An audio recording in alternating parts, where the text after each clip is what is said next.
할렐루야. 10월 6일 목요일 짱목과 말씀 수다의 시간입니다. 오늘 우리에게 주신 하나님의 말씀은 마태복음 3장 13절부터 17절의 내용의 말씀입니다. 하나님 말씀 보시겠습니다. 이때 예수께서 갈릴리로부터 요단강에 이르러 요한에게 세례를 받으려 하시니 요한이 말려 이르되 내가 당신에게서 세례를 받아야 할 터인데 당신이 내게로 오시나이까? 예수께서 대답하여 이르시되 이제 허락하라. 우리가 이와 같이 하여 모든 의의를 이루는 것이 합당하니라 하시니 이에 요한이 허락하는지라. 예수께서 세례를 받으시고 곧 물에서 올라오실새 하늘이 열리고 하나님의 성령이 비둘기같이 내려 자기 위에 임하심을 보시더니 하늘로부터 소리가 있어 말씀하시되 이는 내 사랑하는 아들이요 내 기뻐하는 자라 하시니라. 네, 오늘 말씀을 보면 어제 세례요한과 연결돼서 나오는 그런 말씀인데, 세례요한은 결국 제3을 얻는 회개의 말씀을 전하게 되었죠. 그리고 회개를 해야 하나님 나라를 들어갈 수 있다 라고 하는 아주 중요한 복음의 핵심을 말씀을 하고 있습니다. 결국 회개 없는 복음은 있을 수 없어요. 그래서 회개를 해야 되는 건데, 그럼 뭘 회개를 해야 될까라고 할 때에 결국 우리가 하나님을 아버지라고 모르는, 하나님의 주권을 인정하지 않는 것을 회개하는 거예요. 우리의 어떤 도덕적인 거나 우리가 어떤 삶에 대한 부분들에 대한 회개도 물론 필요하겠지만, 그거보다 내가 내 스스로를 살았고 하나님을 의지하지 않고 살았다라고 하는 이 사실에 대해서 깨달아서 그것에 대해서 내가 죄인임을 고백한다는 겁니다.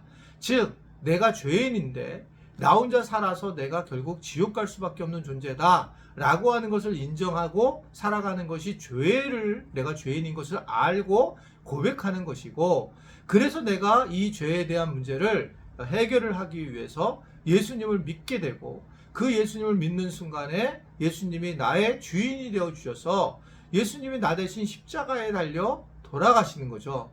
그래서 예수님은 죽으시고 나는 살게 되는 그러한 것들을 갖게 됩니다. 그럼 왜 이게 그렇게 되었느냐? 이미 구약에서 하나님은 레위기 율법을 통해서 인간의 죄를 해결할 수 있는 방식은 뭐냐 하면, 결국 우리를 대신한 십자가의 동물을 갖다가 피를 흘리게 하는 것, 우리를 대신해서 그것이 이제 방법이었는데, 매번 죄를 지을 때마다 동물을 우리가 잡아서 피를 흘리게 했단 말이죠. 그런데 하나님은 예수님을 이 땅에 보내주시면서 결국은 예수님을 우리 대신 십자가에 못 박혀서 피를 흘리게 하셨다. 그래서 예수님을 믿는 순간에 우리는 우리의 죄에서 해결이 되고 사망의 권세에서 승리하셨다.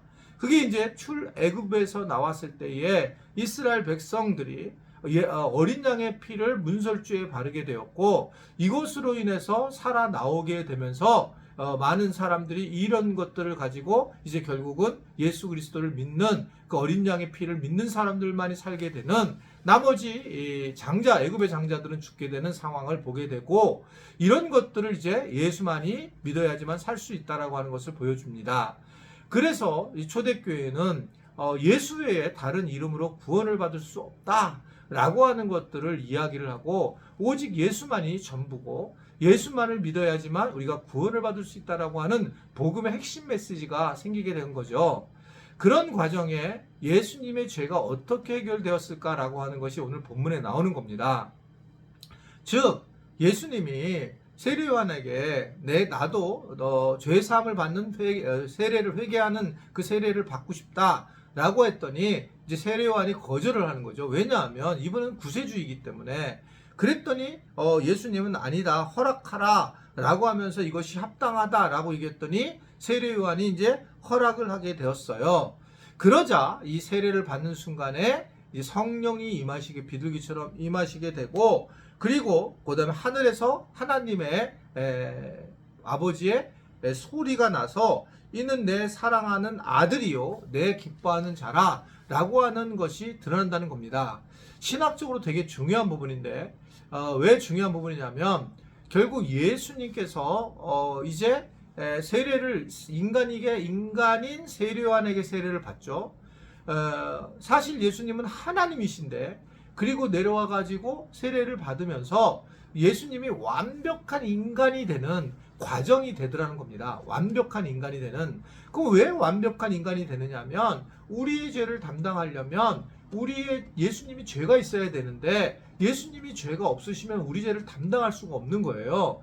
그래서 예수님은 인간으로 몸으로 와서 완벽하게 인간의 모습으로 죄인임을 드러내시고 고백하시고 우리의 죄를 담당하실 수 있도록 그렇게 세례를 받아 함께 똑같은 인간의 모습으로 등장하는 그런 모습을 보였다는 거죠. 이것은 엄청난 큰 고통이었다는 겁니다.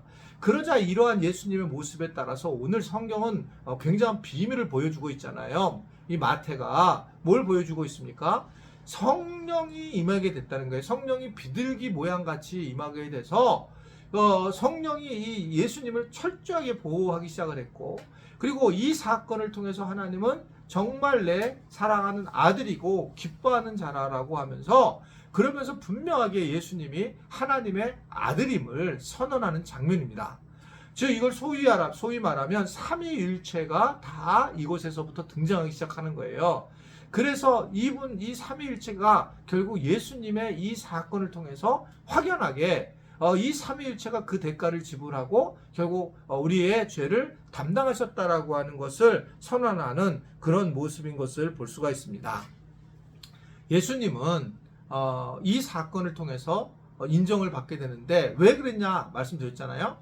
이 사건 이후로 결국 예수님은 이제 가장 어떻게 생각하면 비참한 인간 중에 하나가 되는 거거든요. 비참한 인간 중에. 그래서 이때부터 이후부터는 예수님이 십자가를 지시기 전까지, 지실 때까지 정말 최악의 사람으로 대우를 받으면서 그렇게 살아가는 거죠. 그래서 그 시작의 출발점을 예수님은 바로 마구간에서 태어났다라고 하는 것으로 출발하는 거예요. 그 출발을 해서 결국은 가장 동물들과 같은 그런 비천한 곳에서 태어나시고, 그리고 그 비천한 곳에서 목자들에게 경배를 받고 짐승들에게 경배를 받으면서 이 왕이신 하나님께서 이 땅에 사실은 연약한 자로 오셨다. 그런 연약한 자로 오시면서 인간에게 세례를 받는 이 모습이 결국 예수님의 가장 가장 인간 아래 밑에 있는 그런 모습으로 나타나게 되고, 이것이 하나님을 기뻐하시는 모습으로 우리에게 보여주고 있는 것입니다. 우리가 세상을 살아가면서 작은 예수라고 그렇게 얘기를 하고 있는데 마찬가지예요. 이 땅을 우리가 살아가면서도 이 작은 예수라는 것은, 예수님이라는 이 부분은 뭐냐면 우리가 어디서든지 간에 가장 낮은 자의 모습으로, 또 어떻게 가든지 간에 가장 연약한 자의 모습으로 쓰는 것이 중요하고, 그때마다 성령님과 하나님께서 우리를 도와주시고 우리를 인도해 주실 거라고 하는 사실을 믿어야 한다라고 하는 것입니다. 그래서 겸손하게 우리가 더 다른 사람들 앞에서 연약한 모습으로 그렇게 쓰게 되면서 성령님의 도움을 받고 하나님을 기쁘게 하는 그런 자로서 우리가 예수님을 따라가는 것은 매우 중요하다라고 하는 것을 생각할 수 있습니다. 오늘 하루도 이러한 복음에 대한 메시지를 잘 기억하시고 오직 복음만을 붙들고 우리가 주님만을 바라보는, 그래서 하나님의 기쁨이 되는 그런 은혜들이 곳곳에 있기를 주님의 이름으로 축원해 드립니다. 기도하겠습니다. 오늘도 예수님의 은혜를 우리가 가지고 살게 하심을 감사합니다. 그 은혜 가운데 우리가 거하게 하시고 우리가 복음 하나면 충분한 인상의 삶을 살게 하시고 그분께 영광을 돌리는 삶이 되도록 은혜와 은총을 허락하여 주옵소서. 오늘 주시는 은혜 안에 우리가 하루를 잘 보내게 하여 주옵시고 예수님 한 분이면 충분하며 복음 하나면 충분한 믿음, 겸손을 우리가 얻을 수 있도록 주여 도와 주옵소서. 특별히 몸이 아픈 분들에게 주님 건강을 지켜주시고 회복하게 하여 주옵시고, 물질 힘들어하는 분 또는 부부관계 어려운 분들에게도 주님께서 큰 은혜와 사랑을 베풀어 주옵소서. 예수님의 이름으로 기도드리옵나이다. 아멘.